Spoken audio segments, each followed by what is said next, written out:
Peter Overzet rules the world. That's what we're talking about today on Stealing Bananas. I'm Ben Gretch.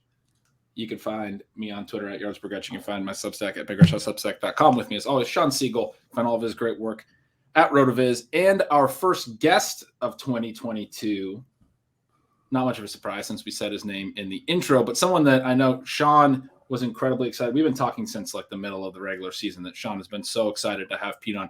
I get the luxury of talking with Pete quite frequently and doing ship chasing with him once a week on Wednesday nights and keeping in touch with him. Shawn, maybe you guys talk a ton as well, but Shawn, you wrote the questions for this interview. I read through them and I was like, I'm just going to let you interview Pete pretty much because they're very in depth and some great. I mean, there's so many things we can talk to Pete about, but let's just run off his accomplishments. He's crushed in best ball 2 years in a row, top 10 in these massive tournaments, crushes high stakes fantasy season long, crushes high stakes DFS. I don't think played Dynasty with Pete yet, but I know you have. What else do we got on that list, Shawn? Well, I believe 5 of you finished in the top 20 of the FFPC playoff contest. The 2 of you, Pat, Blair, Hassan. So it doesn't really matter too much what contest we're talking about. You know that if you draft with Pete, your team is going to be very, very good. And I have had the opportunity to play some Dynasty with him. Obviously, he's good there as well. He needs to accept a few more of my trades, but no, we have a great time. And maybe the biggest accomplishment in the Siegele household, I always kind of mention that my sister is the best fantasy player in sort of the extended Siegele community. And her favorite fantasy article ever is still Pete's Oregon Trail article for Rotoviz a handful of years ago. So we know that Pete is also the funniest person in fantasy football. You put those 2 things together, and that's why ship chasing is event viewing every time it goes up. This is the best part about having Pete on, who we're going to eventually introduce, but we're going to do our best to make it wait as long as possible. But Pete is so talented in so many other ways, and this is why we wanted to do this long preamble and emphasize how good he is at fantasy, that people tend to not recognize how good you are, Pete. It's one of my kind of favorite funny things because you're like very good at Twitter. You're very good at YouTube and the ways that you handle your business side of things. Obviously just hilarious with a lot of the content you do that's a little bit funnier and sillier. But anyway, we should bring you in. How are you doing, Pete?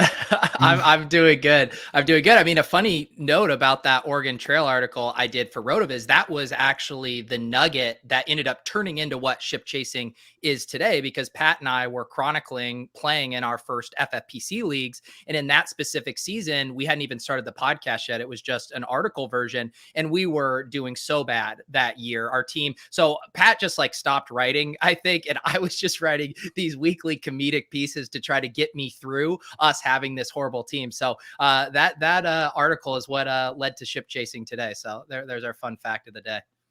Well, Pete, the big story here, or one of the big stories recently, is you just finished your second top 10 finish in Underdog, which is a half PPR event. Your team's very unique. Give us the backstory of sort of those teams and how they managed to get where they did.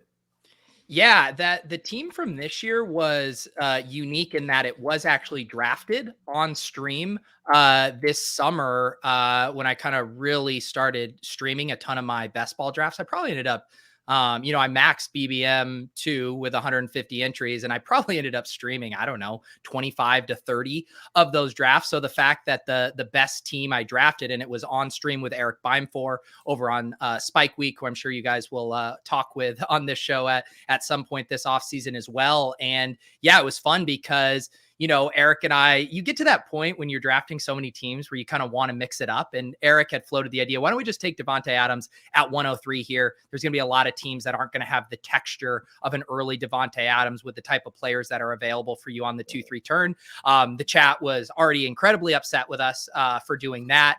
And, we ended up grabbing, I believe it was Keenan Allen and CeeDee Lamb at the 2-3 turn and got a pretty unique 0 RB team there. But yeah, it is fun because I think zero RB, as you guys both well know, is still a lightning rod issue. It's still underutilized, I would argue, in these contests. And especially with the underdog half point PPR, I think people are even quicker to write it off. They're more willing to do it on full PPR sites, which obviously makes sense. But I found that it is often the path of least resistance on underdog and one of the few kind of edges that is still probably being underutilized by the field.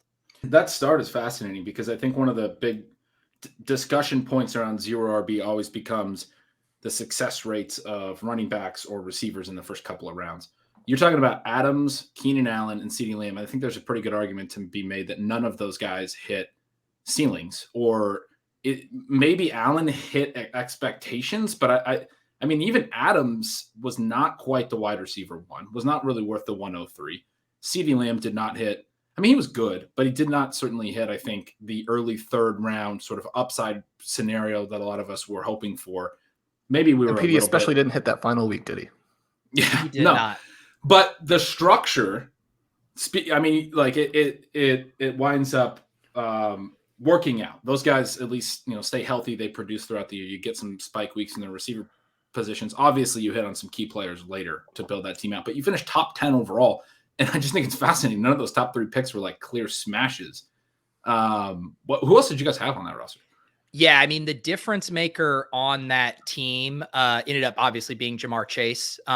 He had that massive game, of course, against the Chiefs, and then the week 17 explosion, which was, the playoff week for underdog. And then we just had, it was a zero RB team. And I actually just pulled up the roster here. In the running back cohort was Tony Pollard, James Conner, Rashad Penny, Sony Michel, Mostert, and Alexander Madison. So obviously didn't have Mostert the entire season. And it was really, get a random spike week or two from Tony Pollard. You get the James Conner stretch there at the beginning of the season with all the touchdowns, and then Rashad Penny and Sony Michel finishing, super hot.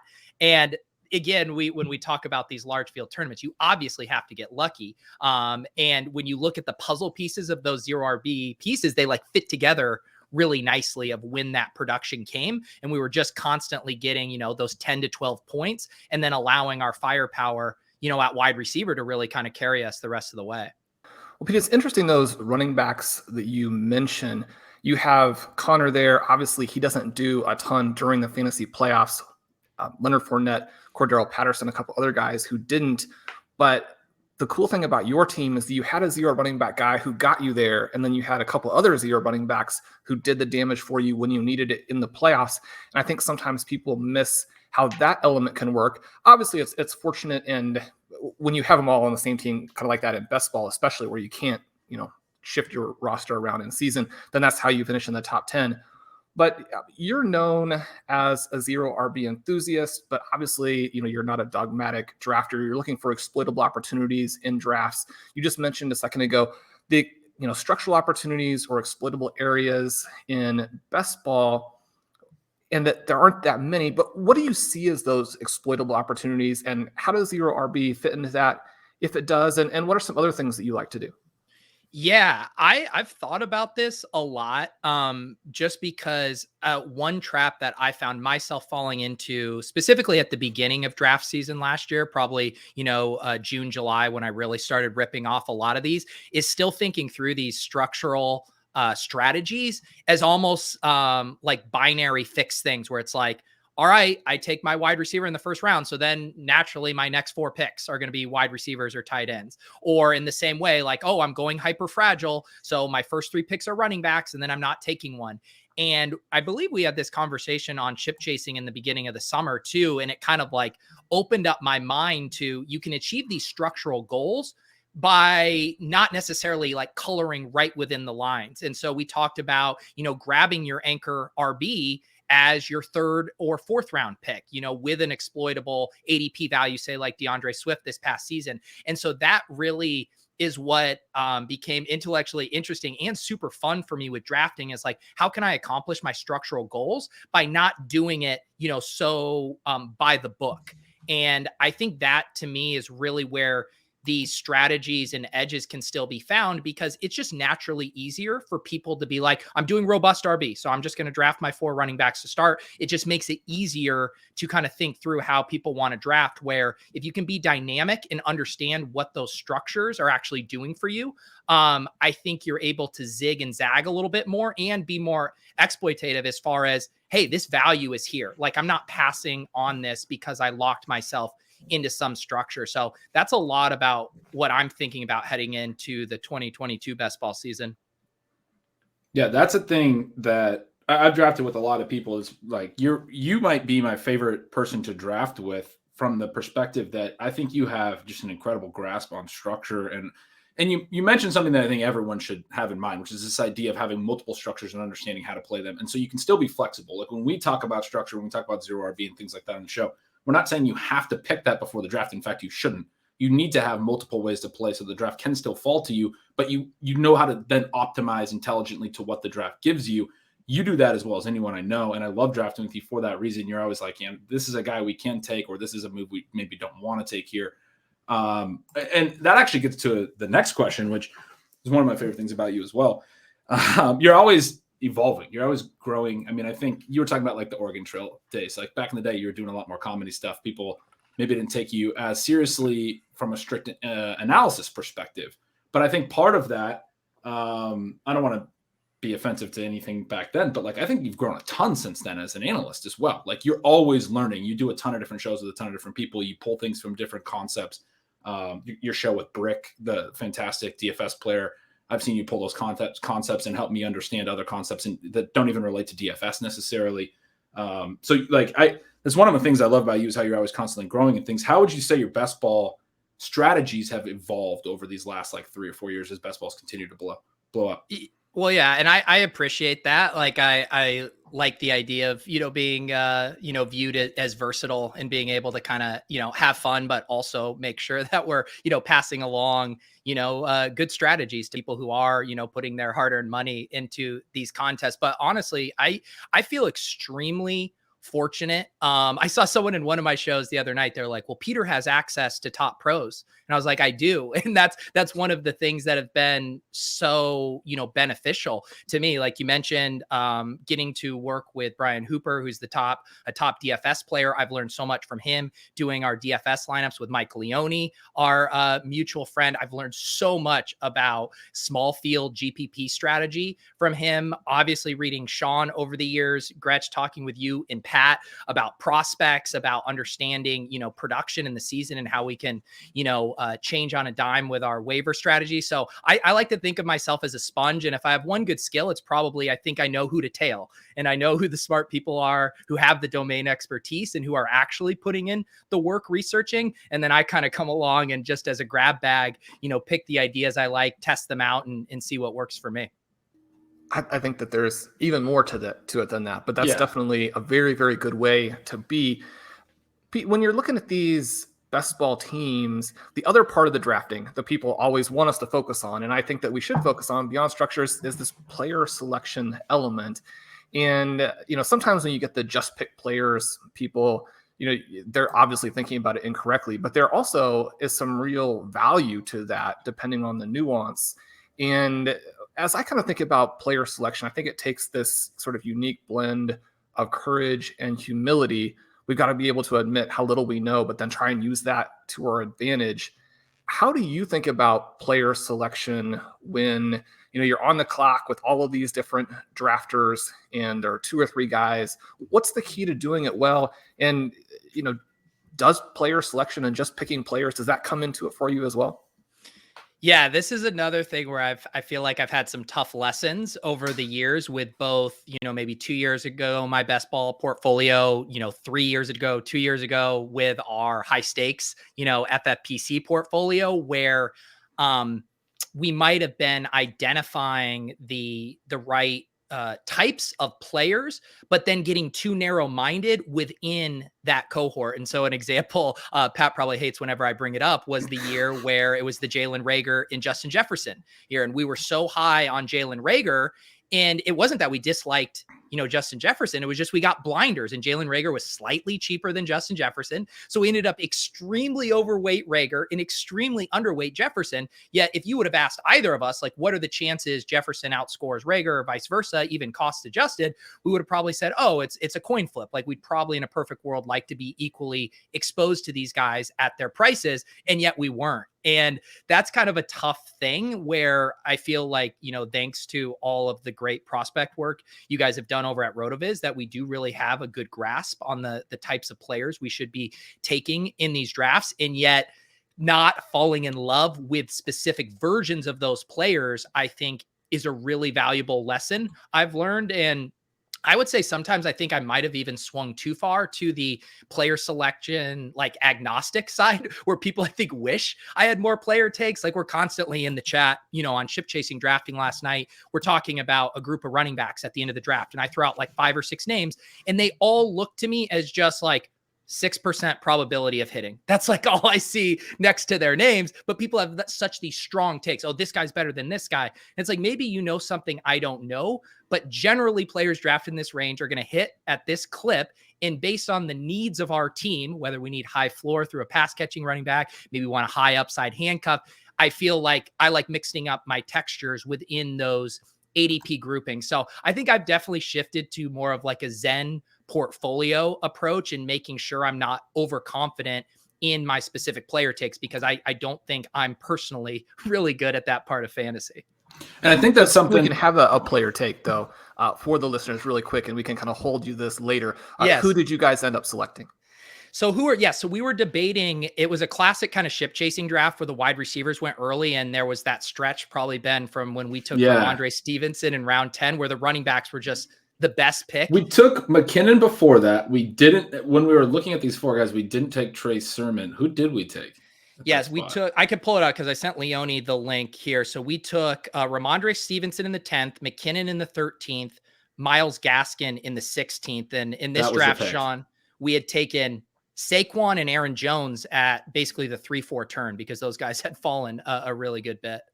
Yeah, Gaskin, none of us were really stoked about, but he's probably going to lose his job. He did not have a great 2021, but in the 16th round, we felt like was a fine option for that roster. Alongside, who were the other guys we were looking at? If you're looking at that board, it was Sermon, Gus Edwards, I thought was really a nice value in the 16th. McKissick was there. Hines was there. I thought a pretty juicy range for zero RB targets. Like, a lot of those names were going in the 10th to 12th round of drafts at the end of last year. And I don't necessarily think, like, what's changed for Nyheim Hines? Like, people will say, well, obviously Jonathan Taylor exploded, but I think we all agree he can coexist and produce in that offense. And so now you're getting, a 5-round discount on where he was going last year. Yeah, one of the things you were just talking about, sort of being somewhat player agnostic, I think I've noticed you mentioned some of our conversations with our mutual friend Leone. You guys talk a lot more about DFS than I get involved in it, because you guys are much sharper than me at it. But one of the things that I've noticed, number one, is to be successful at DFS, you have to be willing to play players that essentially other people don't necessarily want to play. Because a lot of times it comes down to ownership, right? And there's guys that are really good values, and they project as good values, but at good price points and things, but people don't necessarily want to play them for one of a variety of potential narrative reasons. And I've seen you with some of the best lineups that you've built being willing sort of to go to some of these less sexy names at certain times. So essentially, and you sort of talked about this as well with your zero RB approach, where you guys took Adams, and there's definitely an interplay here that comes back over to best ball. But you guys took Adams almost intentionally to build a different structure that had a Devontae Adams roster. And that ended up paying off very, very well, because you had this, different structure with the Chase team and Adams. There's probably other Chase Adams teams, but certainly it was an interesting way to apply that to best ball. Talk through how you look at things like that, this concept of differentiation, kind of a contrarian approach to roster building, and how, as it relates to DFS, maybe how you look at like projections and ownership, and sort of this idea of like being somewhat player agnostic at times. Yeah, I think with DFS, and there are, a lot of similarities in, it feels more comfy to draft or to roster in DFS a popular play. We call that the chalk in DFS, where everyone's talking about this guy. He projects well as a points per dollar play. It feels comfy. Like no one's going to tell you that's a bad play. And yet, how we win, or as Drew Dinkmeyer likes to say, what do we win when we win? Rostering those guys isn't the path of least resistance. And so again, when you start to think about things over a longer time horizon, yes, it might make you feel uncomfortable on each week making that play. But over the long term, if your goal is to get first place in one of these tournaments, you want to be uncomfortable over and over and over again, because the one time you are right in the field is off that, you're going to get paid off in a big way. And I think the way that applies to best ball, and another trap I fell into, is I fall in love with certain guys. I know the 49ers were a blind spot for me last year. I was the guy, wasn't listening to you guys enough saying we should be scooping Deebo Samuel later. And I was chasing Brandon Ayuk's steam into the mid 4th. And I was chasing Trey Lance steam into the early 10th after, he started the season in the 13th and Ayuk started the season in the early 6th. So that was one of those things where it feels comfy, right? To draft those guys. It's like everyone's excited about these profiles. They look like they could be fantasy superstars, yet is all of that upside and what you win when you win, is that baked out at those new costs? And so that's where I think it's such a good lesson. And when you do so many of these drafts, or you build so many DFS rosters over and over, you get used to feeling uncomfortable. And so a lot of times now when I'm on the clock in my best ball drafts, I'm like, I almost say to myself, you do not want to make this pick. It makes you feel uncomfortable, but you know what? We're going to make this pick right here, because there's only so many times in a row you can draft Sky Moore.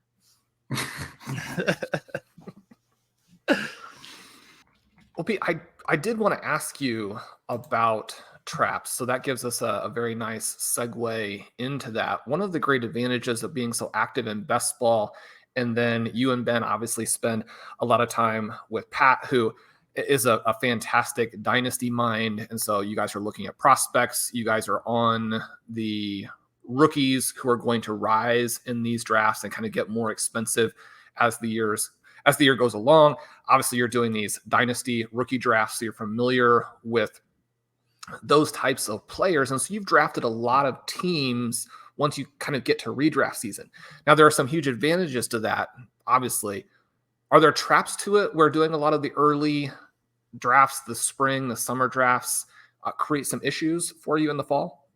Yeah. I mean, that it is really a double-edged sword, because, the benefit is, these draft rooms inside and out, the general bands and pockets of where players are going to go. It even frees you up to make almost individual reads on your opponents. Like if you're just doing your first draft of the year, you're kind of just like, oh my God, there's so much going on right now. I'm just worried about myself. Once you know the ADPs inside and out, you can be like, all right, team 3 has done this. I can tell he's probably due for a quarterback here. And you can even kind of react and add that into your strategy. And so that's really beneficial when I know toward the end of the year where I can just feel the draft rooms. And Gretch has probably heard me say on Ship Chasing, we probably should take a wide receiver here because we're going to get squeezed out if we don't. So that's the advantage. The disadvantage, like you said, is you become so comfortable in certain structures, in certain pockets of players, that you just keep doing the same thing over and over again. And that's why that epiphany, I kind of had last summer when we were having those talks about, making the structures more malleable to kind of what's happening on in drafts was big for me. And, Eric was really good at this too, of pushing you outside of your comfort zone. And I think in the first few rounds is the perfect spot to overly diversify and to push outside of your structure, because ultimately, what is the difference of those top 25 players? Sure, you could look at really good projections and maybe there's, a 40 to 50 point gap between, 101 and, player 25. But ultimately, in the grand scheme of a breakout season, that's negligible. So mixing up those combinations, knowing a lot of people aren't going to have Devonta Adams with the type of players that are going at the 2-3 turn in that specific example, I thought was a way to kind of throw the cold water on my face and don't just get comfortable doing the exact same thing over and over with these drafts. Yeah, I think, correct me if I'm wrong, but part of what you're saying there is, especially with the projection point, is a lot of the guys at the top, and we obviously have some favorites. There are some running backs specifically that we're not necessarily going to take a whole lot of, but they're going to have the ability in their range to have a top 10th percentile outcome of their range that laps the field, and essentially all of those guys are going there because they have that upside, and maybe some of them are able to do it at a little bit of a higher clip than others or what have you. But like when you take Adams there, what you're really saying is like Adams has a great year, he's going to be worth this pick, right? Right. And, like what? Cooper Kupp, if you could go and redraft the season, right? Everyone would have taken Cooper Kupp 101, right? Like if we knew the points, that's where he would have gone.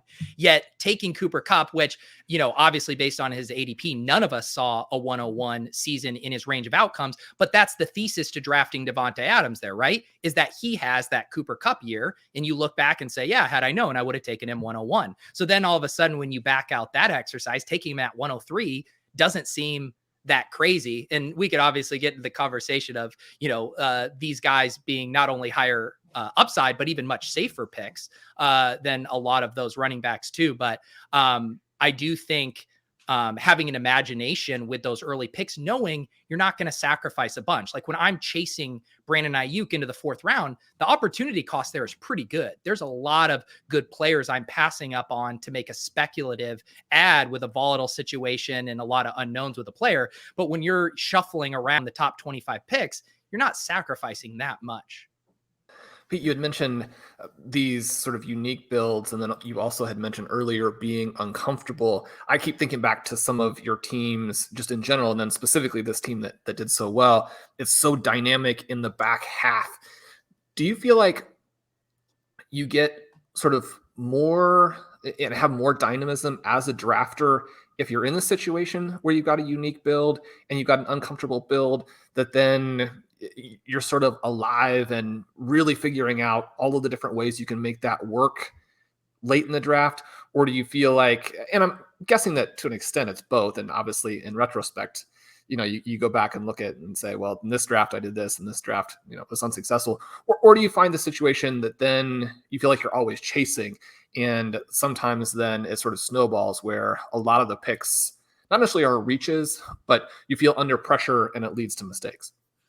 Yeah, I mean, I feel like the benefits of being unique or going against the grain, specifically in these best ball tournaments, the benefits compound, because one of the things that was awesome for this roster when we went into the best ball finals is we had a super unique team. Like all of the high win rate players that were on most of the finalists, across any tournament, is your Jonathan Taylor, your Cooper Kupp, your Deebo Samuel, your Mark Andrews. Like those guys were all on a ton of teams. We didn't have one single one of those players. So from a DFS perspective, like if you were looking at that as a 1 week tournament, which it was by the time you get to week 17, you're licking your chops, because not only you're not sacrificing that many projected points on a given week versus their lineup, but on top of it, you're completely unique. So any of those guys cratering or having a subpar performance is just massive to your win equity. So not only when you draft the team are you going against the grain and maybe getting wide receiver values while everyone chased running backs, but you're also getting a uniqueness element within the tournaments. And I think that's massive. And I know you guys, with the team you had with Colm in the FFPC best ball finals, I know Leone, I think, was the only team that had George Kittle, and the rest were Mark Andrews. And he was very excited about that as well from a unique perspective. So I think that's another benefit to getting a little funky, is if you can sneak a team through, I think your win equity is going to be much, much higher. I kind of have a follow-up question for both of you, because Shawn, you kind of hit on this with these uncomfortable builds, and you're very good at this as well. But we'll start with you, Pete. But as you relate this to DFS, one of the big things I've learned from you and Leone in these conversations is this idea that like building a contrarian DFS lineup, I think the mistake, you can correct me if I'm wrong here, but sort of the mistake a lot of people make is they pick a couple of projected low-owned players and still play some chalk. And you guys, I think, are so good at understanding and executing builds where basically your whole lineup is like sub 10% players sometimes. Some of the teams that Leone is used to in the Thunderdome, and I know some of your very successful teams, have essentially been all unique plays. And it was kind of what Shawn touched on in his question, where he was talking about you have all these various outs. You are also just talking about it in relation to the final round of these massive best ball tournaments. But there's only so many ways we can get unique in a snake draft. So the question I was going to have is, how do we get to this point where we're not just creating one or two leverage points, but is there strategies that you've thought through that we can do in a snake draft that can allow us to have several different levers to pull, as you like to say in a lot of our conversations, several different leverage points and leverage to pull that maybe even if one doesn't hit, 2 or 3 other ones could hit, and we don't even have to be perfect necessarily because we're so different across our entire lineup. Yeah, no, it is a lot harder because, and you saw, because Gretch, you were in our DFS chats where the 3 of us would almost be having this competition where it was like, who can get the most projected points into their DFS lineup with the least amount of ownership. And a lot of times, I mean, it's like this euphoric moment when you're like, I'm only 15 points off the optimal lineup and I have 100 less percentage points of ownership. And looking through that lens, it's like, well, of course I would take this path if I'm not sacrificing that many projected points and most of the field isn't playing this. So I feel like we're able to do that to an extent with these structures, but not so much. And I do think ultimately it's really hard to do in just one single draft. But I do think it's easier over a large portfolio of drafts to kind of pull those levers more. And, one thing I want to be better on this year is I noticed, when I was rounding out my stacks last year in drafts, I was often going to the same wide receiver 3 or 4. All right, I'm taking Olamide Zaccheaus because he's the last remaining Falcons guy, which pushed me off of not having as much Cordell Patterson as I should. Or it's like I'm taking too much Denzel Mims again and not enough Keelan Cole. And again, I think that idea of that humility-based approach, and obviously you need to have a really good understanding of these depth charts and prospect profiles to pull this off, but not being comfortable and willing to kind of say, yes, this is what's likely to happen, but what if this doesn't happen? What are the other realistic outcomes? And so I do think that's a lever to pull too, is just moving past the ADP. And I think if we talk about it again, how it's kind of negligible for the first 25 picks, I think you could also say that for the last, 50 to 60 picks of a draft. Like the probability rates for those guys aren't that different. And yet still we naturally get anchored to those ADPs and feel comfy picking within those ADPs. And it's like, you can throw that out. Like if you take a guy 3 rounds ahead of his ADP in the 17th round or whatever, like that's not going to sink your team, but it might put you on a much more unique build. Yeah, that's really interesting how you can do that in those final rounds. Shawn, did you have any other additional thoughts? I mean, I like your other point as well, Pete, about across the entire portfolio of finding ways to do that in snake drafts to more closely mirror what you're able to do in like a DFS contest.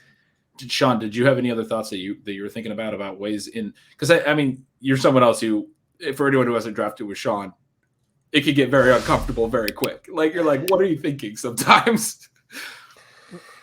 Yeah, I was just kind of thinking through what Pete was saying there. Just great stuff, obviously. One of the things that I'd like to do, and I think that people miss a little bit about zero RB, and they focus so much on the zero RB element of it as opposed to actually what you're accomplishing with your overall structure. And then especially if you're getting a bunch of wide range of outcome players, but at a decent price. I mean, the thing that Pete talked about where, once Brandon Ayuk gets into that range where, yeah, I mean, he's got a wide range of outcomes, but unfortunately you're paying for one of the ones that is very positive. And really you want the guys to be priced the opposite direction. But if you're taking a lot of those guys within this type of structure, I think people can miss what you're doing, which I think is to create a team where you actually don't have to have that many things go right to have a super team. And when they do go right, then your team actually is going to be one of the best teams. Where I think a lot of drafters get into a safer mindset or a value mindset or let's make sure I do get some diversity within my portfolio mindset, and miss the fact that particular team that they're drafting, even if they're right, their team isn't necessarily going to be that good.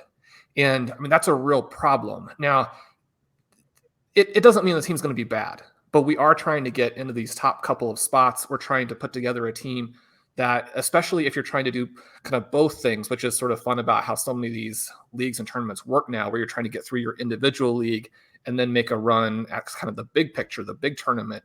You have to have those things going for you. And so I think that that's one of the elements that if you look at why some of the structures work and why some of these things that seem uncomfortable work, there's that element to them. just to piggyback on that goes right back to Pete's team that he described, where Pete, you pointed out so eloquently that the running backs all meshed together so well. And that was an amazing thing to have happen. And even like, I don't even know when you were running through, if you mentioned Alexander Madison, but he got you guys some early points when Dalvin Cook missed some games. Like there were so many elements of that where throughout the year, you could hear those players and be like, that played out perfectly for you. You don't know what's going to happen in advance. And a lot of people will listen to that and go, yeah, well, if you pick the perfect set of running backs, then everything works out great. But to Shawn's point, you're trying to limit the number of things you need to get right, which is something that also comes up in all of the CFS conversations. Essentially, that was the thing you needed to get right and have Jamar Chase, because you didn't hit on your first 3 receivers. You didn't hit on these other things, but you had everything else structurally in place that when the running backs hit and when you had Jamar Chase, you finished top 10.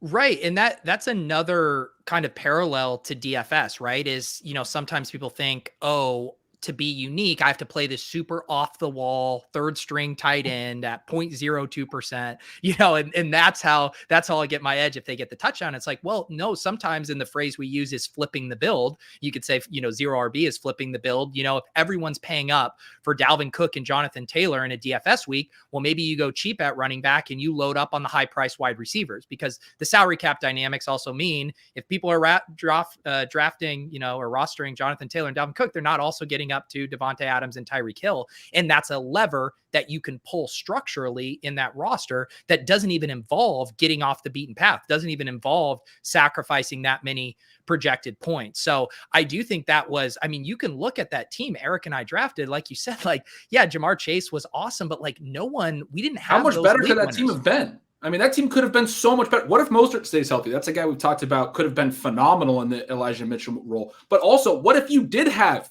Mark Andrews or Cooper Kupp or Deebo Samuel on that roster?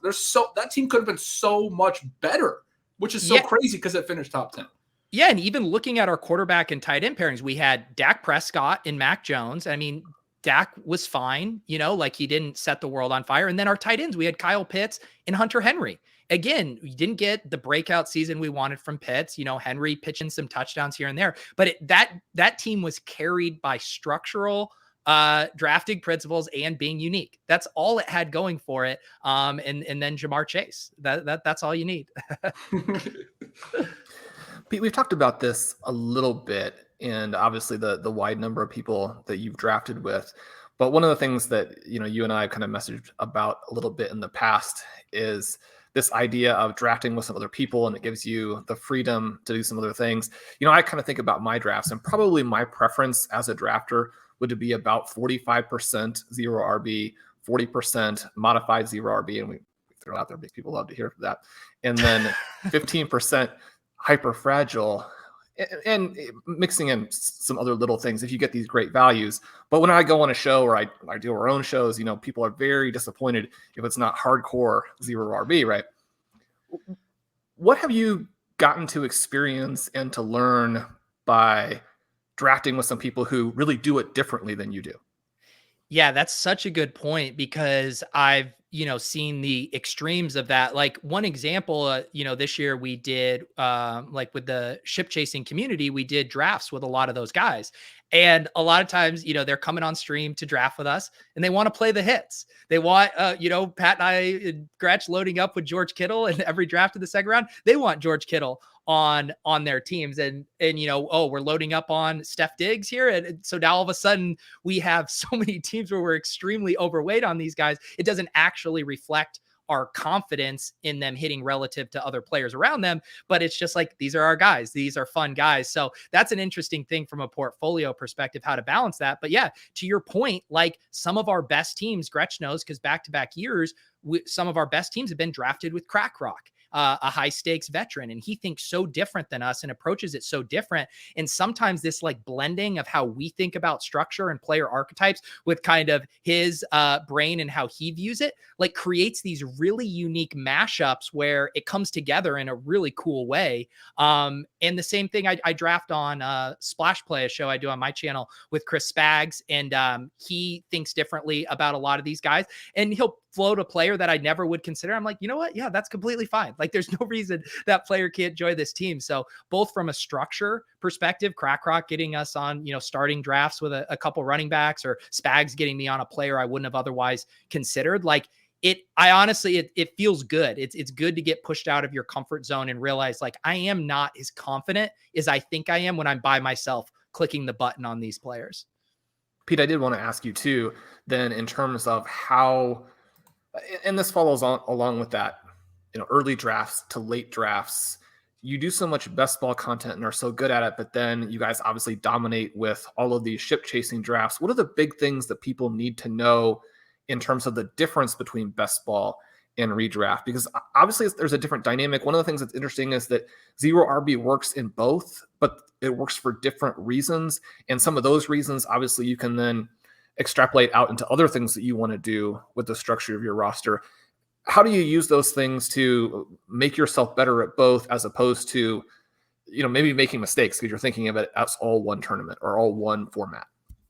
Yeah, it's tough. It is much easier with best ball, right? Just because you can think of it from a portfolio perspective. It's easier to not, get so emotionally invested in any one single pick because, this is just one draft. It's a drop in the bucket of what I'm trying to accomplish, where sometimes you do these high stakes teams and it's like, all right, there's only one draft we're going to do this year with Gretch, Pat, and Crack Rock, and we want to make it really good. And sometimes it's hard to be patient and let the drafts come to you when it's that draft for that year and you only get one crack at it. So I do find it difficult from that perspective, but it's also nice too to be able to lean into kind of the benefits of a specific format and know that, hey, we do have more of a safety net with running back in a managed league in a way we wouldn't with best ball. And same with quarterbacks. I know we've been really aggressive with some of our late round quarterback swings and knowing like, yeah, it sucks we missed on Trey Lance. It sucks we missed on Justin Fields, but we picked up Derek Carr on the waiver wire and we're doing fine. So I think it's fun to kind of take advantage of, format specifics and really lean into how those are different. And in general too, I just love the push and pull of how all these formats now blend together. Like even coming out of playoff fantasy best ball into dynasty season, and then how that informs our summer best ball drafting, and then how that informs our season long, and then that informs DFS. Like it all is this kind of one cohesive unit. And I think you can really apply things across those formats in a way that just makes you a better player across all of them. Who are your favorite quarterbacks in the best ball right now? Because one of the things you just mentioned, quarterback is different, and you got to get those guys in the QB window to have the firepower in best ball. And so that's a position where you can end up actually being on some very different players in the two formats. Yeah, I've been telling Gretch and Karain, like one of my leaks, we've done a handful of FFPC drafts. I've done a handful of the underdog ones, and I haven't been getting a lot of elite quarterbacks, and not necessarily by choice. They've just been going much earlier than the elite quarterbacks were going at the end of draft season. So I've caught myself ending up with a lot of 3 QB builds waiting. And trying to piece it together there. So just by my current portfolio, I would say some of my favorite quarterbacks is kind of that Jalen Hurts, Russell Wilson, Aaron Rodgers tier. And kind of a tier I would say is like the has elite upside, but there's some uncertainty tier there, where I feel like where the, the Kylers in the, Lamar Jackson's going is pretty fair for what you could expect from them. So yeah, I've been trying to kind of scoop the values on those guys. And then, I think I've just been mixing and matching a lot of the cheap guys late. Last night, we took Davis Mills and then regretted it immediately because we were like, why aren't we taking a stab on one of these, rookie quarterbacks like Malik Willis, who has a pretty exciting profile. So yeah, I don't have a super clear vision on my quarterback strategy right now, but I'd say Russell Wilson is a guy that I think we're getting a pretty good discount on relative to what we know he can do. Also, let me turn the tables on you guys, because I've done a lot of talking and I want to hear a hot topic of conversation on Twitter this past week with Best Ball has been around diversification and this idea of having a portfolio. Should you be spreading your exposures around? Is that your best path to winning a tournament? Or if you have a super big conviction on a singular player, like being extremely overweight, 60, 70% of that guy, is that an edge you want to push? And I'm kind of curious. I know you guys don't get in the Twitter battles like I do, but I'm curious where I don't get in them either, I should say. But I'm curious what you guys think about diversification across a large portfolio, and if you think that gives you a big edge or not. Well, I think I can answer for Shawn. I think I'm less extreme than Shawn, but why don't you go ahead, Shawn? I like to take my guys, and when I'm right, and I do feel like, and you mentioned the situation with Jefferson and Rager, and I would definitely say that kind of thing will happen. And when it does, you do regret that. And yet at the same time, I do feel like there are a lot of mispriced players in these key rounds. And I just want as much of them as I can, because even if that leads to occasional down years, the up years are so big and the chances to win the big tournaments are so much greater when I have a lot of different top players, like you mentioned earlier, with those guys, as opposed to a variety of top players and then diversified off of these guys that I really think are going to be the league winners. And so, again, it's this kind of, it seems strange to say within the context of humility-based drafting, but I'm trying to put a lot in there to protect me against when Laviska Shenault doesn't do anything for 2 years in a row, right?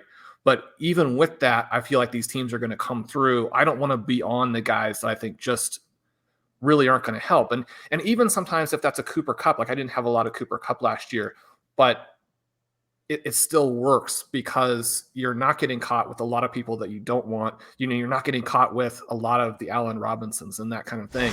And so just being able to take those players out, I think really helps your overall win rate. You definitely have to have the metal for it. I've seen some of the conversations on Twitter, and I've seen some of the takes that are saying that we're sort of heading towards a player agnostic world generally, where like we shouldn't even be considering the players necessarily, and we should be doing everything through structure and diversification. And I think that's faulty. I mean, I think you can look at someone like Shawn and how good he is at identifying players and certain profiles that you should hit. That a big reason for your success, Shawn, is related to player takes. I mean, it's very much related to that. And one of the ways you put it to me, it's helped me understand it, that it's changed the way that I've played over the last several years, is that a better example than Shenault or KJ Hamler, who we had on all of our teams together this year, or Jerry Jeudy was a guy we were targeting a lot and didn't really work out just because of injury, is Deebo Samuel, who we also had on every single team. And the fact that we didn't have a lot of Cooper Kupp or KJ Hamler didn't hit or all those other guys didn't hit, the fact that we did have Deebo Samuel on all those rosters fixed that problem. So like I said, you do have to kind of have the metal for it. If you miss on everything, you're going to be in a tough spot, right? And so I wouldn't say it's for everyone, but one of the ways you put it to me, what I was trying to get to was this idea that you don't want to have the right configuration of players like you kind of hit on in maybe the first 5 rounds, or some other key players that maybe weren't the league winning types, but then not have Deebo Samuel on that roster. And so I think it actually is humility based in the sense that, and we all, I think, know, you're not going to get production from all of your picks in your draft. I think there's a lot of people who think, like, there's this concept in best ball drafting, you have to think as if you're right, draft as if you're right. I think that makes a lot of sense in context, but we just talked about your team that finished top 10 and had Raheem Mostert on a 0 RB team. Raheem Mostert would have really helped that team if he stayed healthy. You didn't have to draft that team as if Raheem Mostert was going to be healthy necessarily, right? I mean, part of the reason you won was you did actually continue to build out running back depth. Even when Mostert got hurt, who was probably one of your highest drafted running backs on that roster, you had enough other options to fill that in. It didn't sink you. There's this humility element where you can win in fantasy where a third of your roster does nothing for you. Even in, maybe not so much in best ball, but I think even in best ball, Shawn, your team in the finals of the FFPC had several players that were dead by the final round, if I'm not mistaken. How had some guys, not several, but a couple. To get all the way that far, you have to be pretty fortunate with health and things. But you had more wide than receivers dead than we would have wanted. That's right. sure. More receivers, especially. And you had more dead than anyone else in that contest, is I guess probably the better way to put it. There was 12 people in the final round. You and I did some looking at the rosters and talking through it, maybe more off the show than on the show. And it was like, man, how are you guys here with the 3 players you have dead when you look at these other rosters who were actually stayed perfectly healthy somehow, their whole roster. But the reality, so maybe in these big basketball tournaments, you do have to stay pretty healthy. The reality, especially I think for seasonal leagues, is you have to recognize you're going to have an amount of loss on your roster. There's a certain amount of that's going to be baked in. People think you have to be more healthy and more productive and have no busts and no misses than I think you actually have to if you're able to execute the other elements of it. So in that way, I think it is somewhat sort of humility based, where, as Shawn kind of said, when we have these guys like KJ Hamler who don't do anything at the back of all of our teams, and in the seasonal leagues we can add new guys, and the best ball leagues we can't. But that's not the only guy that we're trying to leverage or what have you. And so if there's a Debo or somebody on there, the key is, can you get Debo with the 4 or 5 other really big hits and maybe the first 5 rounds and get that right configuration that you have this core that, I don't know. I guess it gets to that point in fantasy where you want this core, right? You want this core of 5 players or 8 or 10. I think what makes the diversification argument so hard for me is I would like to take some big stands for, say, weeks 1 through 14, the regular season, because all those points, the way these best ball tournaments are structured, are counting, toward that. And can you advance out of that group over a 14-week span? And I think over 14 weeks, it's more important to kind of be overweight on those values and on your specific player targets.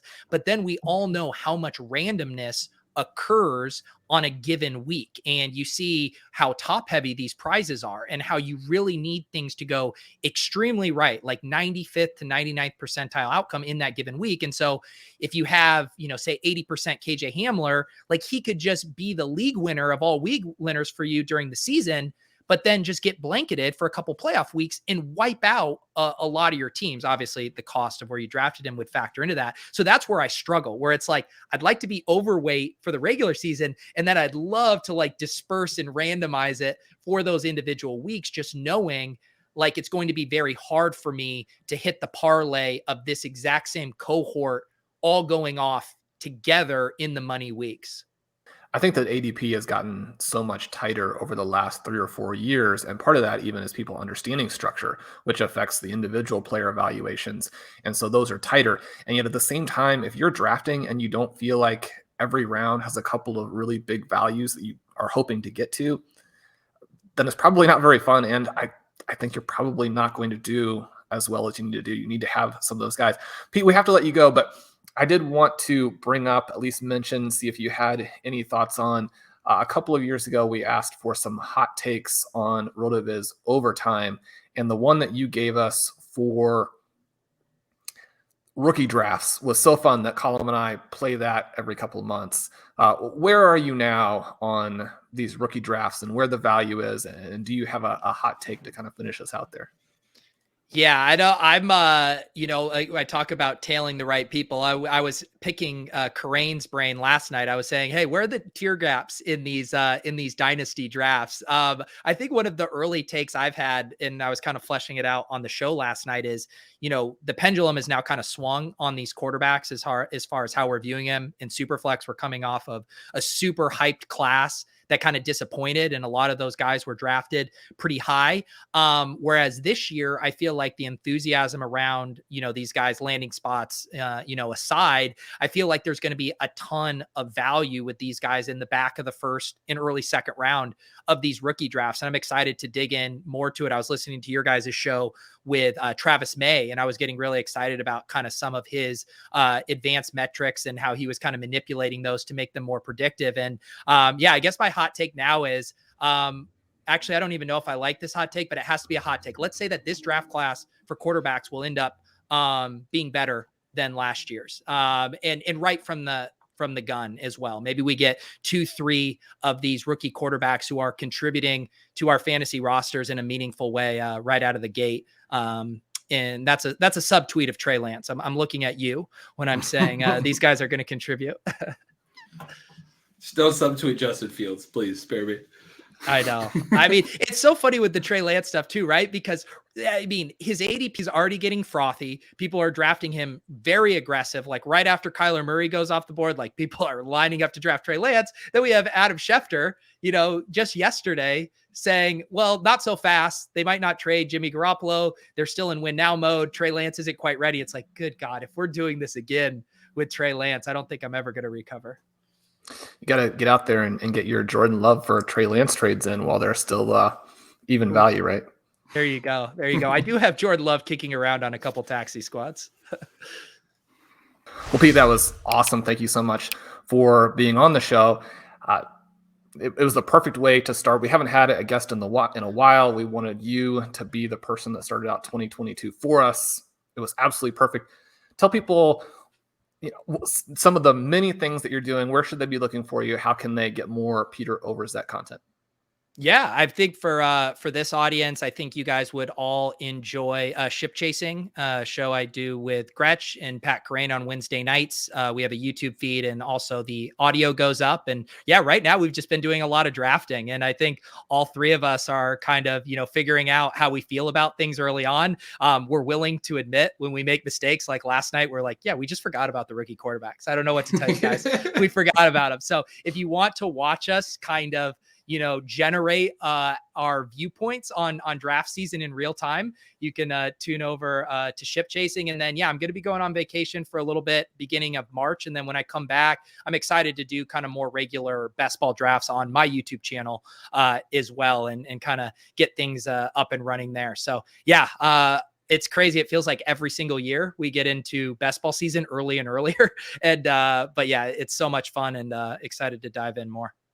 Well, that will do it for today's episode of Stealing Bananas, a very special episode again with Peter Overzet. So glad to have him on the show. I'm Shawn Siegele. With me, as always, is Ben Gretch, whom you can follow at Yards Per Gretch. Make sure you sign up for Stealing Signals.